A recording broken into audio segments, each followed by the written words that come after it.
जय हिंद दोस्तों, स्वागत है आपका आपके अपने यूट्यूब चैनल आर्मी वॉरियर्स में। दोस्तों आज का वीडियो बेहद इंपॉर्टेंट रहने वाला है क्योंकि आज हम जो इंडियन आर्मी जनरल ड्यूटी का पेपर कराने जा रहे हैं। तो दोस्तों चलिए शुरू करते हैं। शुरू करने से पहले बेल आइकन को प्रेस कर दिए और हमारे चैनल को सब्सक्राइब कर लीजिए ताकि आने वाले और अधिक वीडियो जो हम प्रोवाइड करेंगे प्रीवियस ईयर के क्वेश्चन और जो टॉपिक वाइज हमारा जो सीरीज चल रही है उनको सिलेबस को कंप्लीट कराएंगे इंडियन आर्मी का, तो उसके नोटिफिकेशन आपको मिलते रहे, उनका वीडियो मिलते रहे। तो हमारे चैनल को सब्सक्राइब कर लीजिए और बेल आइकन को प्रेस कर लीजिए। चलिए दोस्तों शुरू करते हैं हमारे फर्स्ट क्वेश्चन से। तो फर्स्ट क्वेश्चन है, दुनिया का सबसे गहरा सागर कौन सा है? दुनिया का सबसे गहरा कौन सागर? दोस्तों यहाँ महासागर कर लेना। दुनिया का सबसे गहरा महासागर कौन सा है? प्रशांत महासागर दुनिया का सबसे गहरा महासागर है एवं यह सबसे गहरा और बड़ा महासागर है। बड़ा याद रखना है दोस्तों, इसमें बड़ा और गहरा महासागर कौन सा है? प्रशांत महासागर। अगला क्वेश्चन देखना, राज्यसभा के एक सदस्य का कार्यकाल कितना होता है? तो राज्यसभा के एक सदस्य का कार्यकाल कितना होता है दोस्तों? 6 वर्ष होता है एक सदस्य का कार्यकाल। और जो प्रत्येक सदस्य रहते हैं वो 2/3 सदस्य प्रत्येक 2 वर्ष बाद इस्तीफा मतलब जो रिटायर होते हैं। तो दोस्तों ये याद रखना है आपको, क्योंकि राज्यसभा स्थगित नहीं होता है, कभी भंग नहीं होता है। राज्यसभा और लोकसभा का कार्यकाल 5 वर्ष का होता है, ये आपको याद रखना है। अगला क्वेश्चन है, अंतर्राष्ट्रीय न्यायालय के अध्यक्ष नियुक्त किए जाने वाले पहले भारतीय कौन थे? तो दोस्तों इसका आंसर है नागेंद्र सिंह। आपको याद रखना है कि अंतर्राष्ट्रीय न्यायालय के अध्यक्ष नियुक्त किए जाने वाले पहले भारतीय थे नागेंद्र सिंह। अगला क्वेश्चन देखना, 4th नंबर का, कौन सा दिन मानवाधिकार दिवस के रूप में मनाया जाता है? तो दोस्तों इसका आंसर है सी नंबर का, यानी कि 10 दिसंबर मानवाधिकार दिवस के रूप में मनाया जाता है। दोस्तों इस तरह हम जो देखिए इसमें ये दिनों से भी क्वेश्चन पूछे जा रहे हैं। इसी तरह हमारा पिछले वीडियो हमने प्रोवाइड किए हैं जिनमें हमने टॉपिक वाइज कराया है, उनमें सारे दिन को कवर किया गया है। वो वीडियो भी आप हमारे प्लेलिस्ट में जाकर देख सकते हैं। अगला क्वेश्चन देखते हैं। अगला क्वेश्चन देखना 5th नंबर का दोस्तों। 5th नंबर का क्वेश्चन है, भारत की सबसे बड़ी बहुउद्देशीय नदी घाटी परियोजना है। भारत की सबसे बड़ी बहुउद्देशीय नदी घाटी परियोजना कौन सी है दोस्तों? तो इसका आंसर है भागर नाकल परियोजना। भागर नाकल परियोजना भारत की बड़ी बहुउद्देशीय नदी घाटी परियोजना है।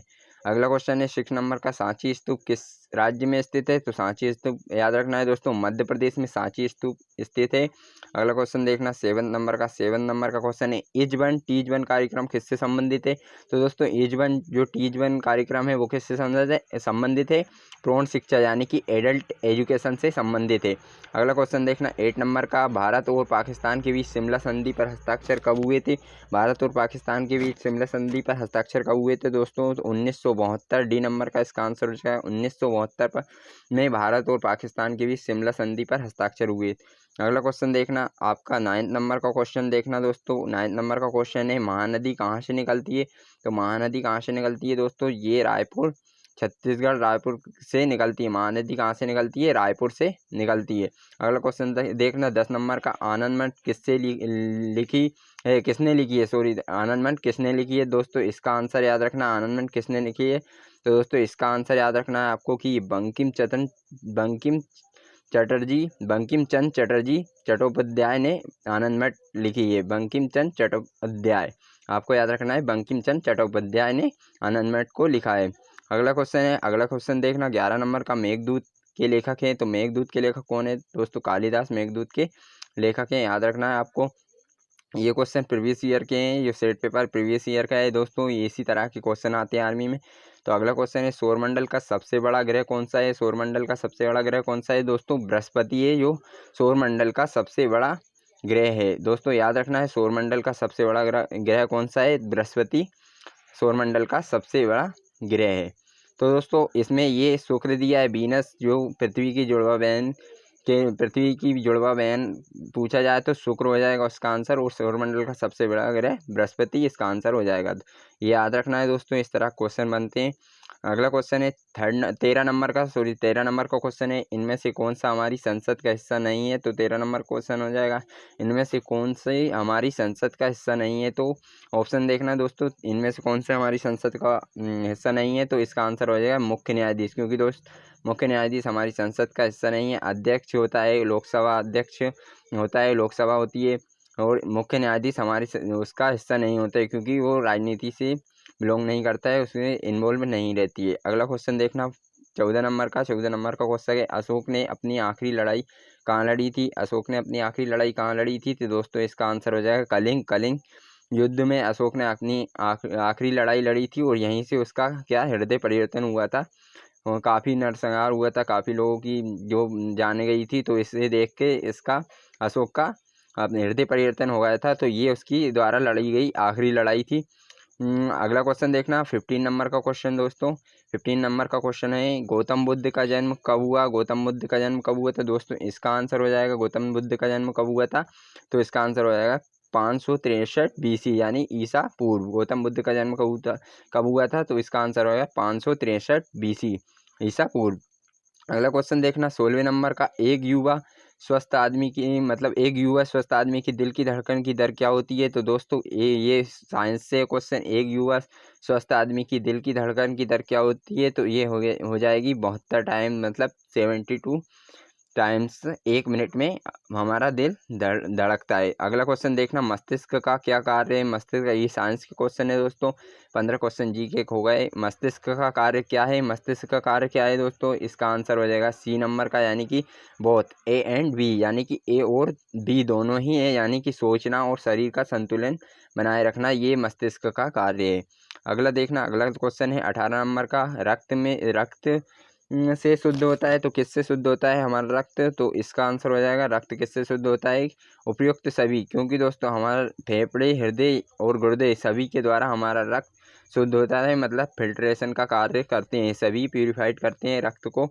और ज़्यादा कहाँ होता है, तो दोस्तों यहाँ ये हमारे गुर्दे में ज़्यादा रक्त शुद्ध होता है। हृदय पंपिंग का कार्य करता है, हमारे सभी जगह उसे पहुँचाने में, रक्त को डिलीवर करने में काम करता है हृदय। अगला क्वेश्चन है 19 नंबर का। 19 नंबर का क्वेश्चन है तापमान दिखाने के लिए थर्मामीटर का प्रयोग किया जाता है, मतलब तापमान दिखाने के लिए थर्मामीटर में किस चीज़ का प्रयोग किया जाता है, ये पूछ रहा है क्वेश्चन। तापमान दिखाने के लिए थर्मामीटर में किस चीज़ का प्रयोग किया जाता है, तो 19 नंबर के क्वेश्चन का आंसर हो जाएगा पारा का प्रयोग थर्मामीटर में तापमान दिखाने के लिए किया जाता है। अगला क्वेश्चन देखना 20 नंबर का क्वेश्चन दोस्तों। 20 नंबर का क्वेश्चन हो जाएगा आपका, देखना हो 20 नंबर का क्वेश्चन है, इनमें से किस जानवर के समूह का खून ठंडा होता है, तो इनमें से किस जानवर के समूह का ठंडा खून होता है दोस्तों, इसका आंसर आपको बताना है। इनमें से किन जानवरों का समूह का खून जो ठंडा होता है, तो इसका आंसर हो जाएगा रोहू, मेंढक और कोबरा, मतलब कि रोहू, मेंढक और कोबरा। 20 नंबर का क्वेश्चन का आंसर क्या हो जाएगा दोस्तों,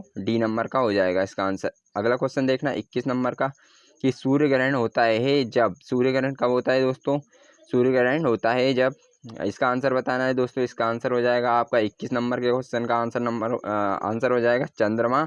जब चंद्रमा सूर्य और पृथ्वी के बीच आ जाता है, यानी कि ये सूर्य और ये पृथ्वी है, इसके बीच अगर चंद्रमा आ जाए, तो सूर्य से आने वाला प्रकाश पृथ्वी तक नहीं पहुंचेगा, और सूर्य की जो बाहरी परत है, जिसको हम क्रोट कहते हैं, कोरोना कहते हैं, क्रोट कहते हैं, वो हमें दिखाई देगी और पूर्ण सूर्य ग्रहण होगा।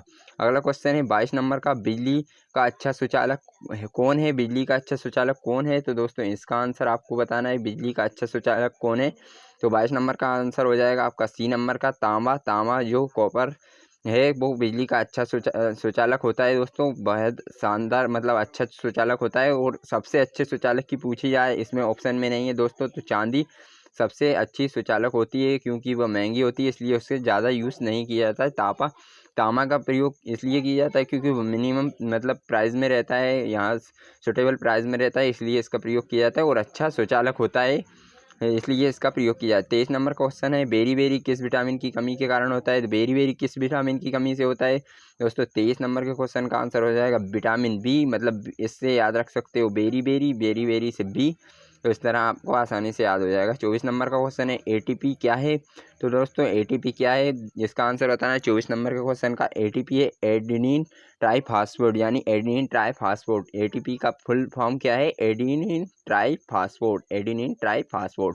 अगला क्वेश्चन है 25 नंबर का क्वेश्चन देखना दोस्तों। 25 नंबर का क्वेश्चन है, इनमें से कौन सा नियम अर्नस्ट हैकल द्वारा दिया गया, तो इनमें से कौन सा नियम अर्नस्ट हैकल द्वारा दिया गया। 25 नंबर के क्वेश्चन का आंसर बताना है दोस्तों। इसका आंसर है बायोजेनेटिक का नियम, यानी कि B नंबर का। बायोजेनेटिक का नियम किसने दिया था, तो ये दिया था आपके अर्नेस्ट हैकल द्वारा दिया गया था। अगला क्वेश्चन देखना 26 नंबर का, बर्फ़ के पिघलने का तापमान है तो बर्फ़ कितने डिग्री सेल्सियस पर पिघलने लगता है। दोस्तों इसका आंसर हो जाएगा आपके 26 नंबर का क्वेश्चन का, यानी कि बी, 4 डिग्री सेल्सियस पर यह है बर्फ़ के तापमान, मतलब पिघलने का तापमान है 4 डिग्री सेल्सियस पर उसका आयतन बढ़ता है। और दोस्तों पहले बढ़ता है फिर धीरे धीरे कम होता है, इस तरह, अब सॉरी, पहले घटता है इसके बाद बढ़ने लगता है, यानी कि वो पिघलने लगता है। अगला क्वेश्चन देखना 27 नंबर का क्वेश्चन है, हीमोग्लोबिन किस में पाया जाता है। तो दोस्तों हीमोग्लोबिन किस में पाया जाता है, रक्त में पाया जाता है, रक्त में हीमोग्लोबिन पाया जाता है। अगला क्वेश्चन देखना 28 नंबर का, 28 नंबर का क्वेश्चन है, एक परमाणु के नाभिक में क्या होते हैं। तो दोस्तों एक परमाणु के नाभिक में क्या होते हैं, 28 नंबर का क्वेश्चन है आपका, एक परमाणु के नाभिक में क्या होते हैं, प्रोटॉन एवं न्यूट्रॉन, यानी कुल क्या उपस्थित रहते हैं, प्रोटॉन्स एवं न्यूट्रॉन्स किस में उपस्थित रहते हैं, एक परमाणु के नाभिक में। तो दोस्तों इसको भी याद रखना है। और दोस्तों यदि आपसे पूछा जाए कि परमाणु द्रव्यमान किसे कहते हैं, तो परमाणु द्रव्यमान किसे कहते हैं, कुल प्रोटॉन एवं इलेक्ट्रॉन की कुल प्रोटॉन एवं न्यूट्रॉन के संख्या को क्या कहते हैं, परमाणु द्रव्यमान कहते हैं। और यदि परमाणु क्रमांक की पूछी जाए तो प्रोटॉनों की जो संख्या रहती है वही परमाणु क्रमांक कहलाती है। अगला क्वेश्चन है 29 नंबर का, 29 नंबर का क्वेश्चन है, पारे में मिले धातुओं के मिश्रण को कहते हैं, पारे में मिले धातुओं के मिश्रण को क्या कहते हैं। दोस्तों 29 नंबर के क्वेश्चन का आंसर बताना है, पारे में मिले धातु के मिश्रण को क्या कहते हैं। 29 नंबर के क्वेश्चन का आंसर हो जाएगा आपका अमलगम, यानी कि पारद धातु मिश्रण यानी अमलगम। इसको याद रखना है दोस्तों, कभी कभी इंग्लिश में भी लिखा आ जाता है तो आपको कंफ्यूज नहीं होना है। अगला क्वेश्चन देखना दोस्तों, यानी कि 30 नंबर का क्वेश्चन है आपका, 30 नंबर का क्वेश्चन हो जाएगा, सॉरी 30 नंबर का क्वेश्चन हो जाएगा आपका, अमोनिया क्लोराइड का सूत्र है, अमोनिया क्लोराइड का सूत्र क्या हो जाएगा आपका, अमोनियम क्लोराइड का सूत्र हो जाएगा आपका NH4Cl आपका अमोनिया क्लोराइड का सूत्र हो जाएगा। अगला क्वेश्चन है, लोहे में जंग लगना क्या है। दोस्तों इसका आंसर बताना है, लोहे में जंग लगना क्या है। तो लोहे में जंग लगना क्या है, एक रासायनिक बदलाव, यानी कि 31 नंबर का क्वेश्चन का आंसर क्या हो जाएगा, बी, यानी कि रासायनिक बदलाव, केमिकल चेंजेस है, यानी कि लोहे में जंग लगना केमिकल चेंजेस है। अगला क्वेश्चन है 32वें नंबर का, पेनिसिलिन क्या है। तो दोस्तों पेनिसिलिन क्या है, इसका आंसर बताना है, पेनिसिलिन क्या है, एक एंटीबायोटिक यानी एंटीबायोटिक दवा है पेनिसिलिन। अगला क्वेश्चन 33 नंबर का, फूल में नर और मादा की जीन के अणाणु और कहा जाता है, जीन को अणाणु और क्या कहा जाता है। दोस्तों 33 नंबर के क्वेश्चन का आंसर बताना है, फूल में नर और मादा के जीन को अणाणु और क्या कहा जाता है। तो दोस्तों इसका 33 नंबर का आंसर का हो जाएगा पराग कहा जाता है, यानी पोलन कहा जाता है। इसका आंसर याद रखना है आपको, फूल में नर मादा के जीन को अणाणु और पराग कहा जाता है। अगला क्वेश्चन देखना दोस्तों, अगला क्वेश्चन है 34 नंबर का क्वेश्चन, कौन सा मौलिक कण जो प्रोटॉन और इलेक्ट्रॉन के अलावा परमाणु का गठन करता है। तो कौन सा इलेक्ट्रॉन है जो अपने क्या प्रोटॉन और इलेक्ट्रॉन के अलावा भी परमाणु का गठन करता है। तो इसका आंसर देखना 34 नंबर के क्वेश्चन का आंसर हो जाएगा सी, यानी कि न्यूट्रॉन। तो दोस्तों ये न्यूट्रॉन है, जो प्रोटॉन और इलेक्ट्रॉन के अलावा परमाणु का गठन करता है, यानी परमाणु में न्यूट्रॉन और प्रोटॉन की संख्या होती है, जो प्रोटॉन और न्यूट्रॉन उपस्थित होते हैं वो परमाणु के अंदर उपस्थित रहते हैं, तो न्यूट्रॉन इसका सही आंसर हो जाएगा। दोस्तों इलेक्ट्रॉन पर माइनस चार्ज होता है, ये भी क्वेश्चन पूछ लेता है, यानी ऋणात्मक चार्ज होता है, और प्रोटॉन पर प्लस चार्ज होता है, और न्यूट्रॉन न्यूट्रल रहता है, यानी कि उस पर कोई चार्ज नहीं होता है, ये आपको याद रखना है। दोस्तों अगला क्वेश्चन देखना 35 नंबर का क्वेश्चन, 35 नंबर का क्वेश्चन है, इनमें से एक यौगिक नहीं है, इनमें से कौन सा एक यौगिक नहीं है, which of the following is not a compound, इनमें से कौन सी यौगिक नहीं है। तो 35 नंबर का क्वेश्चन देखना, 35 नंबर का क्वेश्चन हो जाएगा, इसका आंसर हो जाएगा ए, यानी कि वायु एक यौगिक नहीं है। वायु क्या है, एक मिश्रण है दोस्तों, मिश्रण, यानी कि बहुत सी चीज़ इसमें नाइट्रोजन, हाइड्रोजन और धूल कण ये मिले होते हैं, इस प्रकार वायु बनी होती है। 35 नंबर का क्या हो जाएगा, वायु इसका आंसर हो जाएगा। अगला क्वेश्चन देखना 36 नंबर का, 36 नंबर का क्वेश्चन हो जाएगा आपका। तो दोस्तों ये मैथ के क्वेश्चन आ गए, इन क्वेश्चन को आप कर लेना सॉल्व, क्योंकि हमारे पास स्क्रीन अवेलेबल नहीं है, उसमें आपको इस पर नहीं कर पाएंगे। यदि आपको कोई दिक्कत हो तो हमारे डिस्क्रिप्शन में हम हमारा व्हाट्सएप नंबर देंगे, उसमें आपको ये PDF भी मिलेगी, इसके आंसर भी मिलेंगे, और किसी प्रकार की प्रॉब्लम हो तो हम हमारे उस ग्रुप में ज्वाइन हो जाइए, वहाँ पर आपको सारी आपके डाउट को दूर कर दिया जाएगा। चलिए दोस्तों, मैं इनको बता देता हूँ आप कितने क्वेश्चन सही करते हो, मैथ के आपके कैसे क्वेश्चन जाते हैं, आप कमेंट बॉक्स में दीजिए आपने कितने क्वेश्चन किए। चलिए दोस्तों, आप इनके देख लेना, नीचे इसके मैंने आखिरी में आंसर भी दिए हुए हैं, उनको भी देख लेना। तो आप इनको देखते रहिए। 36 करिए आप इनको, 36 नंबर, 37 नंबर देखना। 37 नंबर का क्वेश्चन है, मैं पढ़ के सुना देता हूँ आपको। इनको सोल्व करना है। एक त्रिभुज के दो कोण 30 और 105 है, तो तीसरा कोण क्या होगा दोस्तों? बेहद ईजी क्वेश्चन है, बहुत ही सरल क्वेश्चन है। वैसे इसको तो हम यहीं पे कर सकते हैं। दो कोण, एक त्रिभुज के दो कोण 30 और 105 है, तो ओबियसली बात है कि सभी कोणों का योग क्या होता है, मतलब त्रिभुज के तीनों कोणों का योग क्या होता है? 180। तो हमें दो कोण दिए हुए हैं 30 और 105, कितना हो गया? 105 प्लस 30, तो हमारा ये हो गया 5 3, और ये हमारा 135। 135 हो गया 200। इसको हम 180 में से माइनस कर देंगे तो हमारा तीसरा कोण आ जाएगा। बेहद सरल क्वेश्चन आते हैं आर्मी में दोस्तों। 5 यानी कि दोस्तों इसका आंसर हो जाएगा 55। 55 इसका आंसर हो जाएगा दोस्तों। 135, सॉरी, क्या आ जाएगा? 135 माइनस, हाँ, यानी कि इसका आंसर हो जाएगा 45 दोस्तों। 180 में से 180 में से 180 में से 135 गए तो दोस्तों कितना बचा? 45। इसका आंसर हो जाएगा बी नंबर का। आप इन क्वेश्चन को कर लीजिए, अगर कोई दिक्कत हो तो हमें कमेंट में बताइए, हम आपकी दिक्कत आपको सोल्व करके बता देंगे।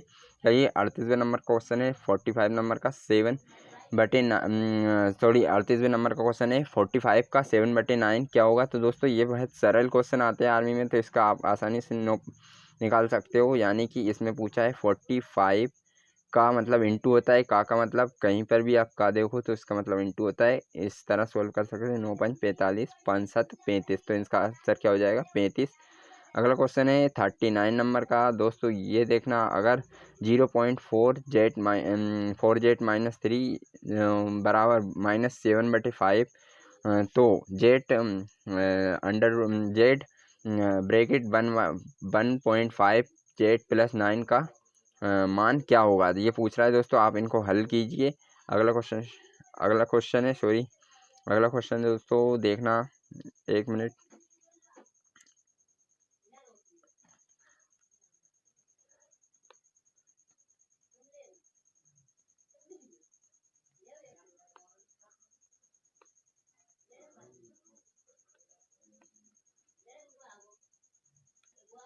39 नंबर का क्वेश्चन है आपका, तो देख लीजिए 39 नंबर का क्वेश्चन। मैं थोड़ी स्लाइड धीरे चलाऊंगा ताकि आप इनको सोल्व करने में आप पुश करके देख सकते हो। आप सोल्व कर लीजिए और कमेंट बॉक्स में बताइए कितने आपने किए थे। 40 नंबर का क्वेश्चन देखना। 40 नंबर का क्वेश्चन है कि 30 मीटर लंबाई और 200 मीटर चौड़ाई के एक खेल के मैदान का क्षेत्रफल कितना है? तो दोस्तों इन्हें आसानी से आप कर सकते हो। अगला क्वेश्चन देखना 41 नंबर का, यदि 8 पुरुष एक काम को 15 दिन में कर सकते हो तो 20 पुरुष वह काम कितने दिन में कर सकते हैं? तो बहुत ईजी क्वेश्चन है। अगला क्वेश्चन देखना 42 नंबर का, 4.21 का आंशिक मान क्या होगा? तो 43 नंबर का क्वेश्चन देखना, 1/2 प्लस 1/4 का मान क्या होगा? बहुत इजी क्वेश्चन है दोस्तों, आसानी से कर सकते हो। मुझे नहीं लगता कि आपको कोई प्रॉब्लम होगी। यदि प्रॉब्लम हुई तो आप कमेंट बॉक्स में कमेंट कीजिए, हम इनको सोल्व करा देंगे। अगला क्वेश्चन देखना 45 नंबर का क्वेश्चन। 45 नंबर का क्वेश्चन देखना, एक वर्ग की परिधि 1000 सेंटीमीटर, उस वर्ग के एक भुजा कितनी होगी? 46 नंबर का क्वेश्चन है 3/1/4 घंटे में कितने मिनट होते हैं? 47 x+4 और x+5 बराबर क्वेश्चन मार्क, मतलब क्या इसका मान आएगा? 48 नंबर का क्वेश्चन देखना, यदि 40 10 25 और 20 35 और x का औसत 25 है तो x का मान ज्ञात कीजिए। ये भी बेस्ट सरल क्वेश्चन है। अगला क्वेश्चन देखना 49 नंबर का, सिंप्लीफाई हल, मतलब सिंप्लीफाई है हल करें, सिंप्लीफिकेशन का क्वेश्चन है ये 49 नंबर का। तो इसको देखिए और हल कीजिए दोस्तों, पुश करके वीडियो को। अगला क्वेश्चन है 50 और लास्ट क्वेश्चन कि वर्ग के क्षेत्रफल कितना होता है? तो इसका दोस्तों इसका आंसर भी आप आसानी से लगा सकते हो। भुजा इंटू भुजा यानी भुजा स्क्वायर, वर्ग क्षेत्रफल ये हो जाएगा इसका आंसर। चलिए दोस्तों, वीडियो कैसा लगा है आपको कमेंट बॉक्स में ज़रूर बताइए, और हम इसी तरह के सेट पेपर आपको प्रोवाइड कराएंगे। तो दोस्तों हमारे चैनल को सब्सक्राइब कर लीजिए, और यदि दोस्तों आपको इसकी PDF चाहिए तो हमारे जो डिस्क्रिप्शन में नंबर दिया है उस पर मैसेज करें और हमारे ग्रुप में ज्वाइन हों, और जिससे हम आपको वहाँ पर इसी तरह की PDF, आपको सभी चीज़ के आर्मी से रिलेटेड सभी चीज़ की PDF वहाँ पर उपलब्ध होगी, और प्रीवियस ईयर के क्वेश्चन किस तरह से पेपर बनते हैं उन सभी को आपको वहाँ प्रोवाइड किया जाएगा। चलिए दोस्तों, धन्यवाद। जय हिंद, जय भारत।